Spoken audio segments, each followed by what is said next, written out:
नमस्कार। Indian penal code lecture series में मैं डॉक्टर अमिताभ सिंह आज जिस टॉपिक के साथ उपस्थित हूं वो है सेक्शन 85 और 86 आईपीसी में डिस्कस किया गया डिफेंस ऑफ इंटॉक्सिकेशन।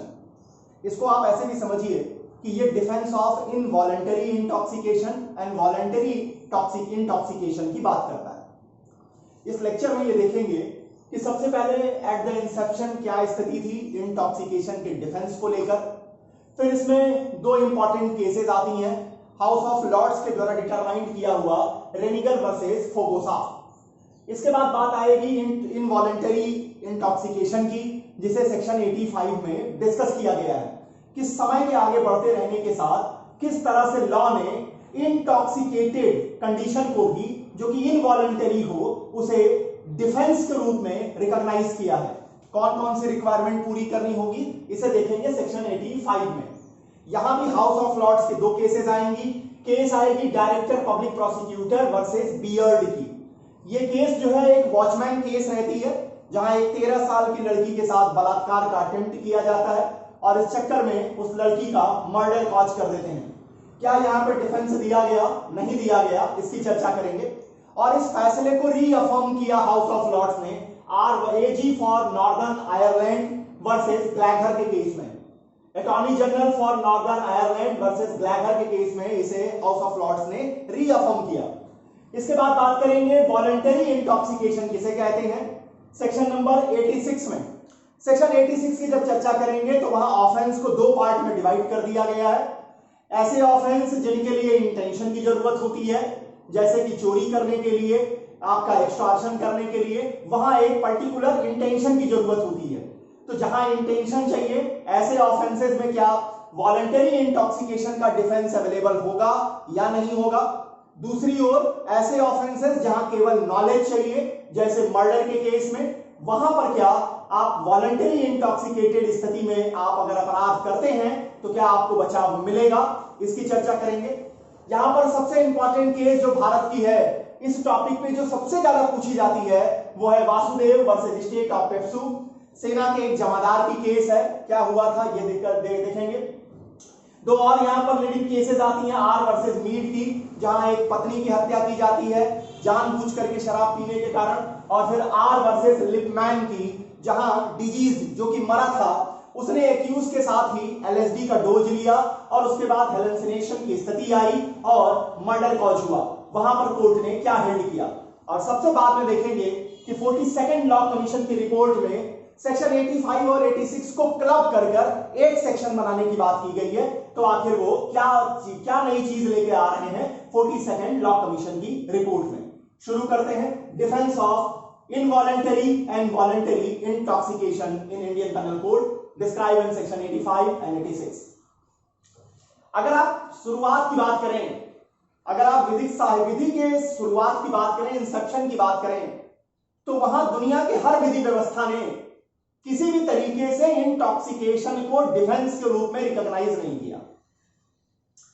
कभी भी मतलब इसको आप कहिए कि शुरुआत में मान्यता ही नहीं दी गई कि इंटॉक्सिकेटेड कंडीशन में अगर आप ऑफेंस करते हैं तो वहां यही माना जाता रहा कि आप इंटॉक्सिकेटेड नहीं है, आपकी वही लायबिलिटी बनेगी जो बनती अगर आप इंटॉक्सिकेटेड नहीं होते।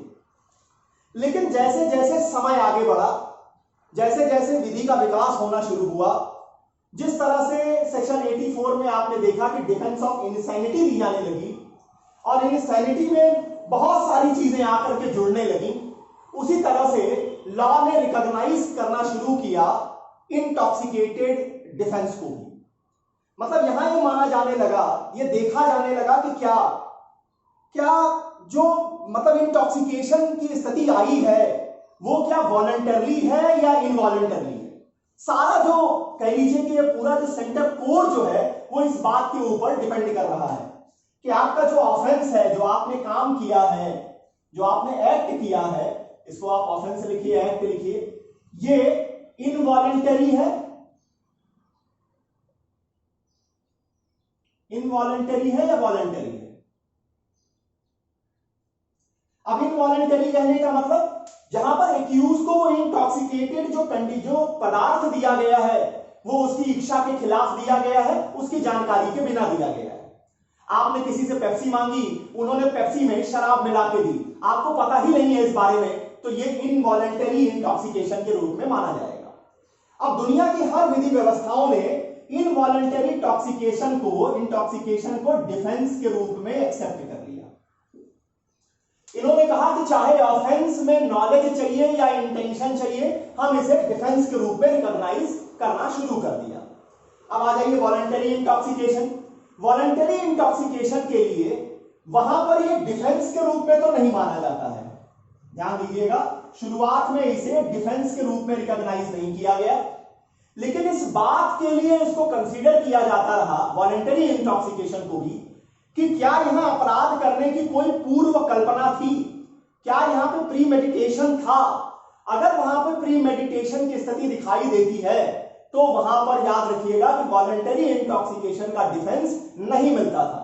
लेकिन अगर पहले की कोई पूर्व कल्पना नहीं बन पा रही है, अपराध करने की कोई प्लानिंग नहीं दिखाई दे रही है, और मान लीजिए कि अपराध केवल इस कारण से हुआ है कि वो व्यक्ति नशे की हालत में था, तो वहां पर इसे कह लीजिए कि यहां उनकी लायबिलिटी को डिमिनिश कर दिया जाने लगा, कमजोर तरीके से उन्हें लायबल किया जाने लगा। अब यहां तक तो ये आप क्लियर है कि इनवॉलंटरी इंटॉक्सिकेशन को पूरी तरह डिफेंस के रूप में रिकॉग्नाइज होने लगे। वॉलंटरी इंटॉक्सिकेशन की जब बात करेंगे तो वहां पर जो डिफेंस तो नहीं मिलता था, लेकिन वहां पर दिया जाने लगा कि डिमिनिश रिस्पॉन्सिबिलिटी का कॉन्सेप्ट लेकर आए। आइए साहब, अब केस आती है रेनिगर वर्सेस फोगोसा की। रेनिगर वर्सेस फोगोसा के केस में हाउस ऑफ लॉर्ड्स ने इस बात को रिकॉग्नाइज कर दिया। उन्होंने यहां पर हुआ क्या था, यहां पर हाउस ऑफ लॉर्ड्स ने डेथ सेंटेंस प्रोवाइड किया था। एक होमिसाइड कमिट की गई थी, एक्सटेंसिव या कह लीजिए कि एक्सट्रीम इंटॉक्सिकेशन की स्थिति में। लेकिन यहां पर अब जब यहां होमिसाइड के केस में इन्होंने सीधे सीधे उसको डेथ सेंटेंस अप्रूव किया, लेकिन इनके सामने रेनिगर वर्सेस फोगोसा के सामने यह मौका मिल गया था डिस्कस कर देने का कि किस तरीके से इंटॉक्सिकेशन के डिफेंस का ग्रेजुअल डेवलपमेंट हुआ। तो वहां इस केस में इस प्रोजेक्ट के तरीके इनको डिफाइन किया गया कि एक्ट जो होंगे वो दो तरह के होंगे, इनवॉलंटरी होंगे इंटॉक्सिकेटेड कंडीशन में, वॉलंटरी इंटॉक्सिकेटेड कंडीशन में। इनवॉलंटरी इंटॉक्सिकेटेड कंडीशन में किए जाने वाले ऑफेंस के लिए पूरी तरह से हम डिफेंस देंगे। ये यहां कभी कभी इसको और बल्कि एक्सट्रीम करते हुए उन्होंने ये कहा, उन्होंने एक चीज और निकाल दी। उन्होंने कहा कि देखिए कभी कभी शराब की या जो मादक पदार्थ हैं उनकी इतनी लंबे समय तक कंजम्पशन कर लिया जाता है कि वो अपने आप में एक एल्कोहलिक डिमेंशिया क्रिएट कर देता है। एल्कोहलिक डिमेंशिया क्रिएट कर देता है, या कह लीजिए नार्कोटिक एंड साइकोट्रोपिक डिमेंशिया भी क्रिएट कर देता है। तो वहां ऐसी डिमेंशिया के कंडीशन में एक्यूज को हम उसी तरह ट्रीट करेंगे जैसे हम सेक्शन 84 में डिमेंशिया के केसेस को कवर करते हैं इंसैनिटी के लिए। वहीं दूसरी ओर रेनिगर वर्सेस फोगोसा के केस में यह कहा कि अगर वॉलंटरी इंटॉक्सिकेशन है तो वहां पर डिफेंस की उम्मीद नहीं की जानी चाहिए, नहीं मिलेगी। आइए साहब, अब आते हैं सेक्शन नंबर 85 क्या कहता है। सेक्शन 85 इंडियन पेनल कोड का जो सेंटर कोर है वो ये है कि कोई बात अपराध नहीं है। अगर आपने नशे के हालत में कोई अपराध किया है और अपराध करते समय आप या तो नहीं जानते कि नेचर ऑफ द ऑफेंस क्या है, नेचर ऑफ योर एक्ट क्या है, या आप ये नहीं जानते कि जो कुछ भी आप कर रहे हैं वो रॉन्ग है, लॉ के विरुद्ध में है, कंट्ररी टू लॉ है, रॉन्ग और आइदर कंट्ररी टू लॉ, या आप नहीं जानते, तो आपको डिफेंस मिलेगा इनवॉलंटरी इंटॉक्सिकेशन का। यहां प्रोवाइजो लगा हुआ है कि जब वो पदार्थ जिससे आप इंटॉक्सिकेटेड हुए हैं आपकी इच्छा के विरुद्ध दिया गया है, आपकी जानकारी के बिना दिया गया है। तो देखिए जैसा सेक्शन 84 में, देखिए सेक्शन 84 में क्या कहता था, due to unsoundness of mind if the accused is incapable to understand the nature of the act or what he is doing that is either contrary to law or wrong, that will create a defense of insanity. Same wordings को देखिए यहां ले लिया गया और यहां कहा गया कि due to intoxication and that intoxication must be administered without his or her knowledge against his will. मतलब सेक्शन 85 में हम जिस चीज की चर्चा कर रहे हैं वो कौन सा इंटॉक्सिकेशन है, इनवॉलंटरी इंटॉक्सिकेशन है। एक्यूज की जानकारी के बिना पदार्थ दिया गया है, उसकी इच्छा के विरुद्ध दिया गया है, और जिस समय वो इंटॉक्सिकेटेड कंडीशन में है, उसने ऑफेंस किया है, वो ये नहीं जान सकता कि उसके कार्य की प्रकृति क्या है, नेचर ऑफ द एक्ट क्या है, या जो कुछ भी वो कर रहा है वो लॉ के अगेंस्ट में है या रॉन्ग है, गलत है। इस बात को अगर वो नहीं समझता तो उसे बचाव दिया जाएगा सेक्शन नंबर 85 का।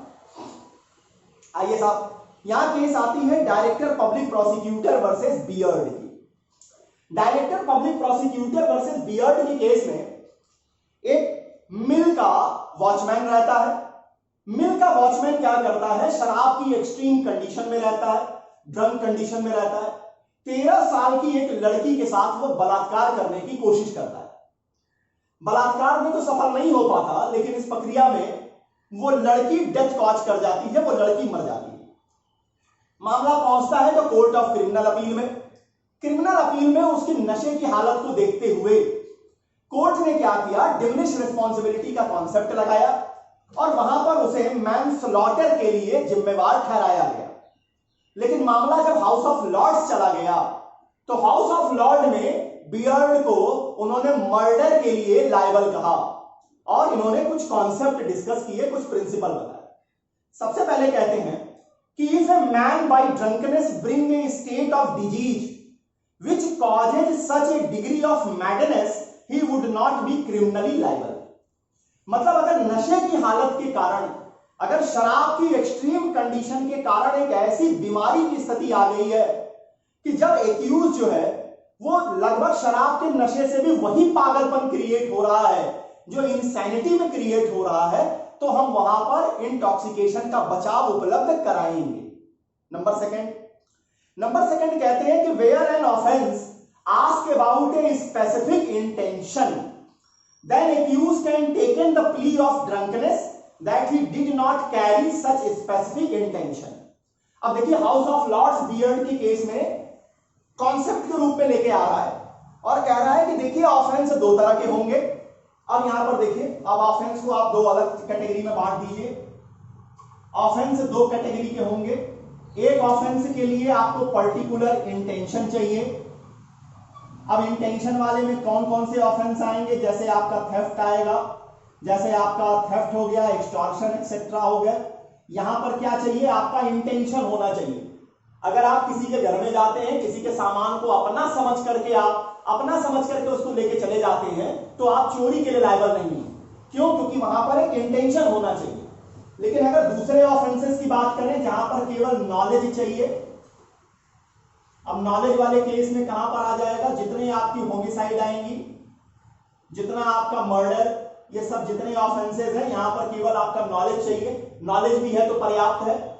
तो यहां पर हाउस ऑफ लॉर्ड्स ने यह कहा कि ऐसे ऑफेंस जिनके लिए इंटेंशन चाहिए, वहां आप ड्रंकनेस का बचाव ले सकते हैं।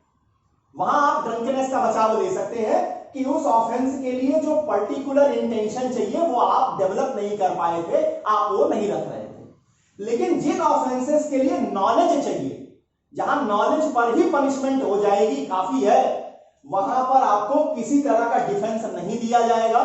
वहां हम यही ट्रीट करके चलेंगे कि आप ड्रंक कंडीशन में नहीं थे। अब आइए, अब बियर्ड की केस के बाद फिर एक बार हाउस ऑफ लॉर्ड्स को मौका मिला Attorney General for Northern Ireland versus Gallagher के केस में।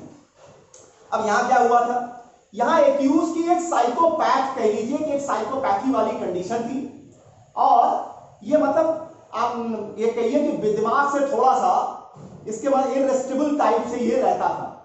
लेकिन जब ये सोबर था, जब ये बिल्कुल ठीक ठाक था, इसने अपनी वाइफ को साफ साफ कह दिया था कि मैं तुम्हारा मर्डर करूंगा, मैं तुम्हें मार डालूंगा। इसके बाद ये आदमी क्या करता है कि बाहर जाता है, छक करके शराब पीता है, जी भर के शराब पीता है, और इसके बाद विस्की पीने के बाद अपने वाइफ का मर्डर कमिट करता है, और उसके बाद प्ली करता है कि भाई साहब हम तो ड्रंक कंडीशन में थे।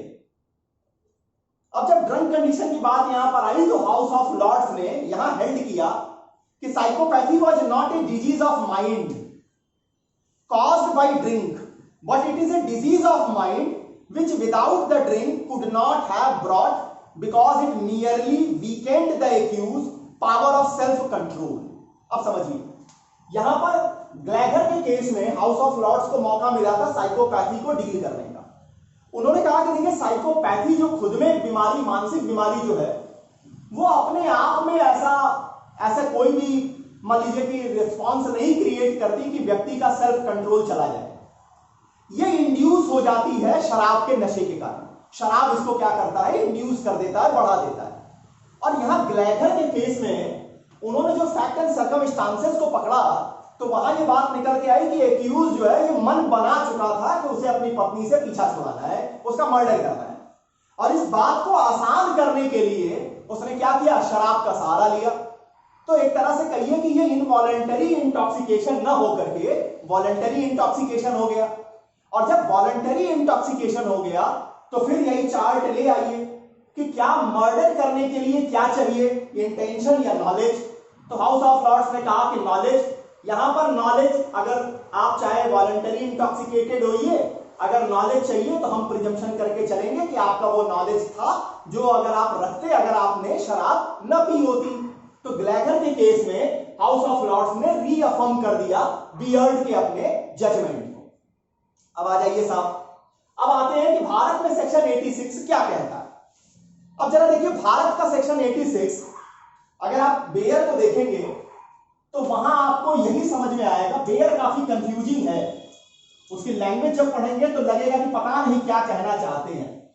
लेकिन अगर उसको इजी कर दें तो सेक्शन 86 भी सेम कॉन्सेप्ट को लागू करते हैं।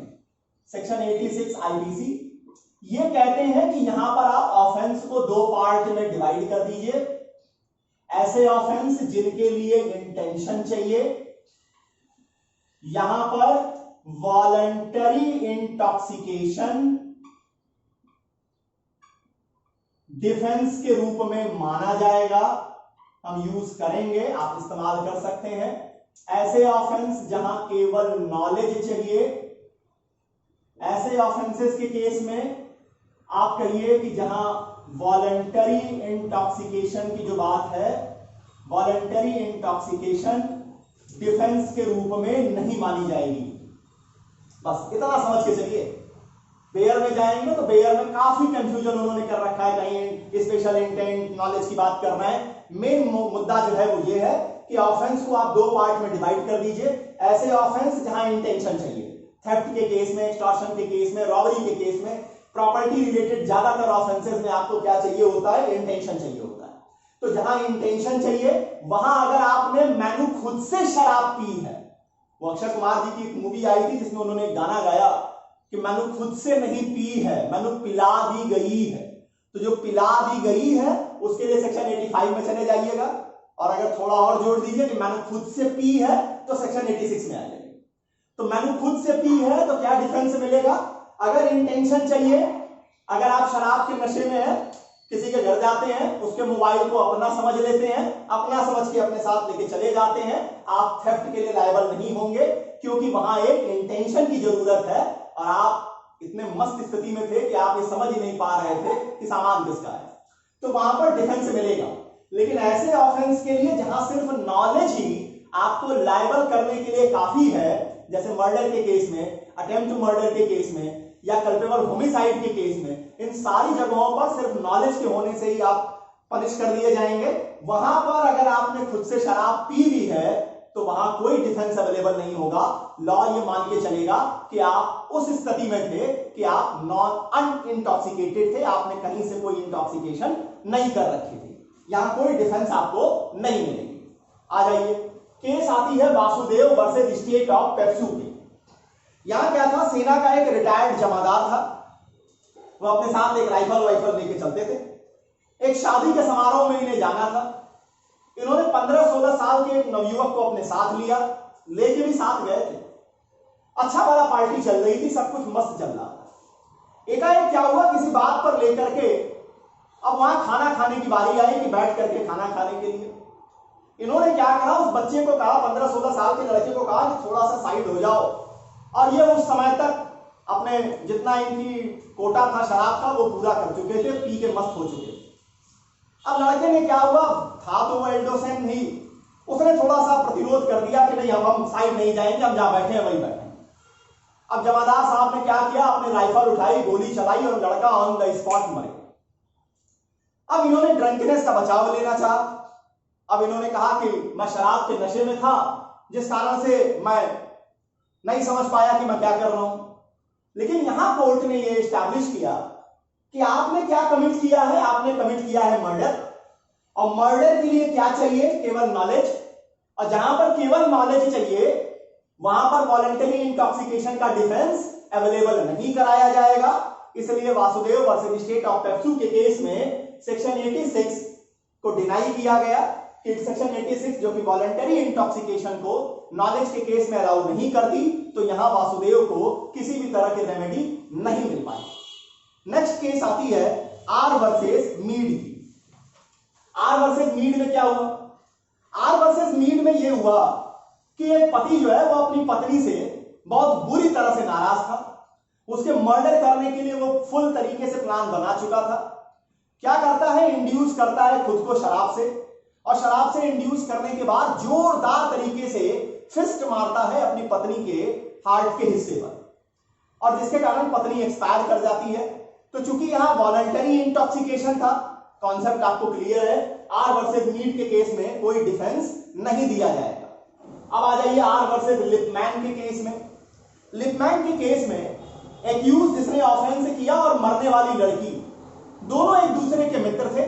दोनों ने साथ में एलएसडी नाम की मादक दवा ली, ऐसी नार्कोटिक दवा ली, और इस दवा के लेने के बाद एक्यूज को हेलुसिनेशन होने लगा। उसे यह लगने लगा कि बहुत बड़े बड़े अजगर उसके ऊपर अटैक कर रहे हैं, और उसने उस अजगरों से बचने के लिए जोरदार तरीके से अपनी ओर से रिटेलिएट किया, और इसमें वो लड़की डेथ कॉज कर जाती है, मर जाती है। अब यहां पर भी दोनों लोगों ने जो सब्सटेंस लिया था, जो इंटॉक्सिकेशन लिया था, वो वॉलंटरी था। इस कारण से यहां सेक्शन 86 का भी, या कह लीजिए कि वॉलंटरी इंटॉक्सिकेशन का बचाव नहीं दिया गया आर वर्सेस लिपमैन के केस में। अब आ जाइए साहब कि 42nd लॉ कमीशन की रिपोर्ट क्या है, उसे मैं पॉइंट वाइज आपके सामने बना देता हूं। 42nd लॉ कमीशन की रिपोर्ट में यह कहा गया कि सेक्शन 85 और 86 को क्लब कर दीजिए, और कॉन्सेप्ट ये रखिए, पहले पॉइंट में यह कहा गया कि ऐसे सारी जगहों पर जहां इनवॉलेंटरी इंटॉक्सिकेशन होगा उसे डिफेंस के रूप में रिकॉग्नाइज किया जाएगा। अगर एक्यूज अपराध को करते समय अपराध के नेचर को नहीं समझता, या ये नहीं समझ पाता कि जो कुछ भी वो कर रहा है वो कॉन्ट्ररी टू लॉ है या रॉन्ग। दूसरे पॉइंट में आकर वो उन्होंने सेक्शन 85 में ही सेकंड पॉइंट उन्होंने जोड़ करके कहा कि वॉलंटरी इंटॉक्सिकेशन का बचाव सिर्फ उन्हीं मामलों में मिलेगा जहां पर इंटेंशन की जरूरत होगी। बाकी नॉलेज वाली केस में हम ऐसे ही प्रिज्यूम करके चलेंगे कि वो इंटॉक्सिकेटेड नहीं था। आसान शब्दों में कहें तो डिफेंस मिलेगा वॉलंटरी इंटॉक्सिकेशन का इंटेंशन की केस में, नॉलेज के केस में नहीं मिलेगा।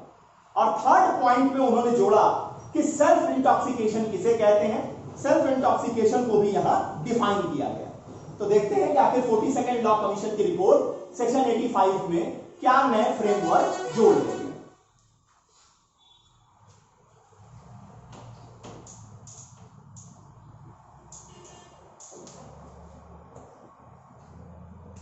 Second law commission report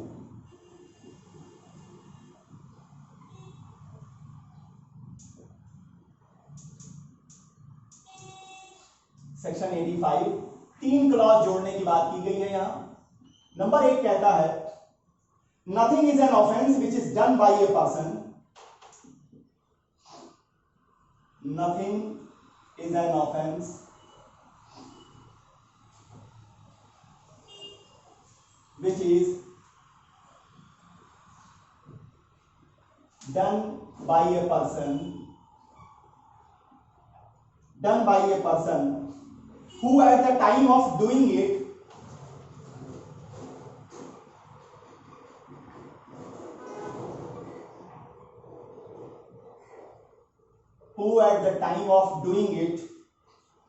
is by the region of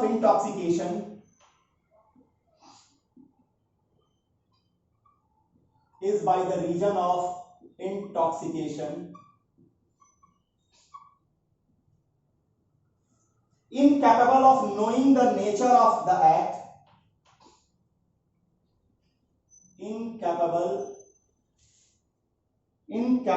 of knowing the nature of the act,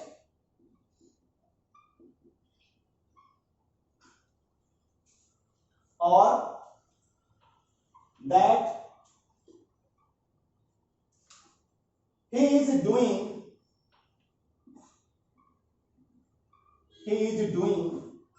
what is either wrong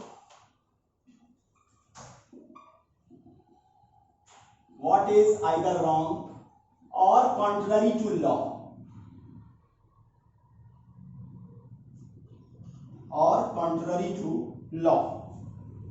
provided that, क्या प्रोवाइडेड होगा कि आप सेल्फ इंड्यूस नहीं होंगे, प्रोवाइडेड दैट सच इंटॉक्सिकेशन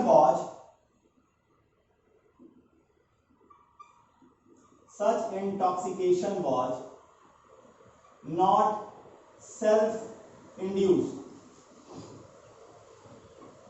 ये पहला पोर्शन, पहला क्लॉज जोड़ने की बात की गई।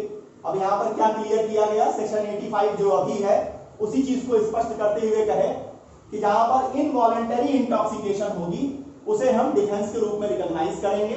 किन केसेस में? सारी केसेस में, जहां पर बस इतना हमें चाहिए कि अपराध करते समय नेचर ऑफ द एक्ट नहीं समझ पा रहे हैं, या जो कुछ भी वो कर रहे हैं वो रॉन्ग है, लॉ के अगेंस्ट में है, ये नहीं समझ पा रहा है एक्यूज, वहां पर हम इनवॉलेंटरी इंटॉक्सिकेशन का डिफेंस देंगे।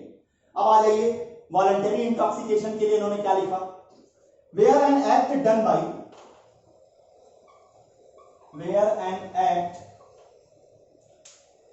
A person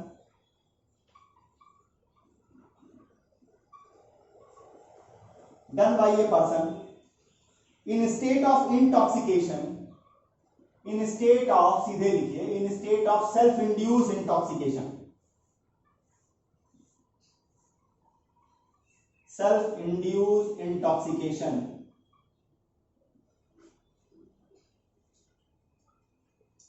it will be an offense, it will be an offense if done with a particular knowledge, if done with a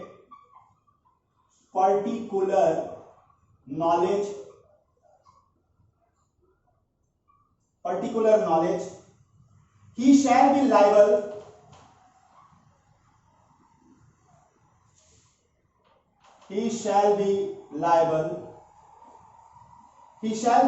to be dealt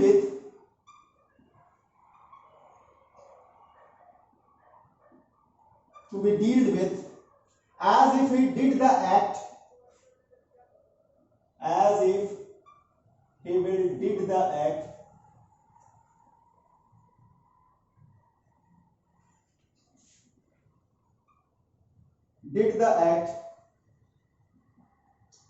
with the knowledge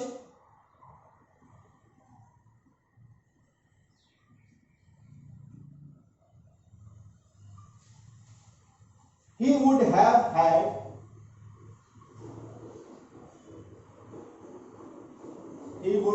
had if he had not been intoxicated.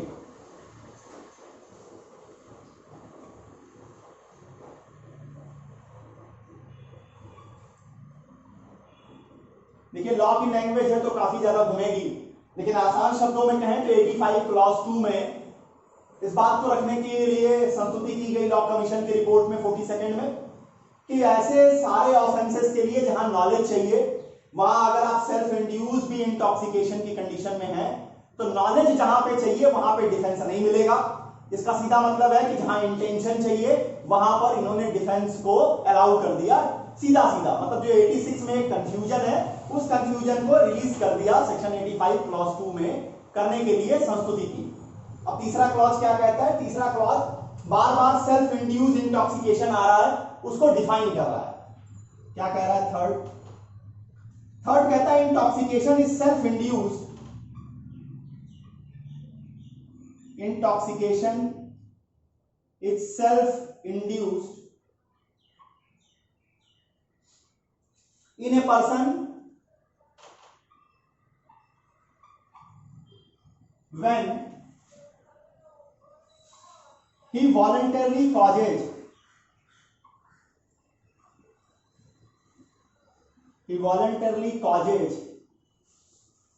the state of intoxication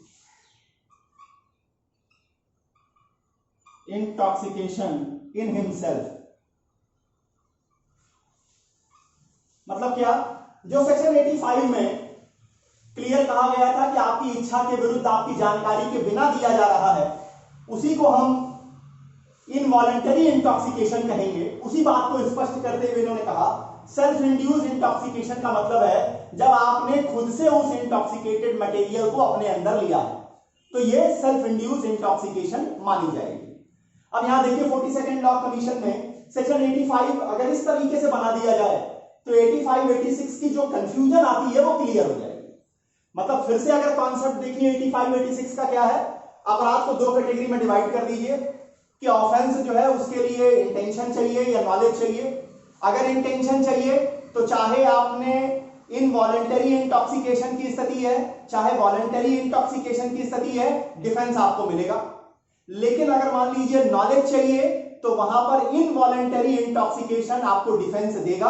अगर आप act के nature को नहीं समझते, जो कुछ भी आप कर रहे हैं उसके कॉन्सिक्वेंस क्या है, वो कॉन्ट्ररी टू लॉ है या कह लीजिए वो रॉन्ग है, या आप नहीं समझते तो डिफेंस मिलेगा। लेकिन जिन अपराधों के लिए केवल नॉलेज चाहिए वहां वॉलंटरी इंटॉक्सिकेशन का कोई डिफेंस अवेलेबल नहीं कराया जाएगा। इतनी बातें हैं सेक्शन 85 और 86 को लेकर। आईपीसी लेक्चर सीरीज में अगला लेक्चर कंसेंट के डिफेंस को लेकर के चलेगा। कंसेंट का डिफेंस सेक्शन 87 से लेकर के 94 में डिस्कस किया गया है। तो कंसेंट पार्ट 1 87 88 और 89 क्या कहता है, इसको लेकर अगले लेक्चर में आपके सामने उपस्थित होऊंगा। तब तक के लिए बहुत बहुत धन्यवाद। नमस्कार।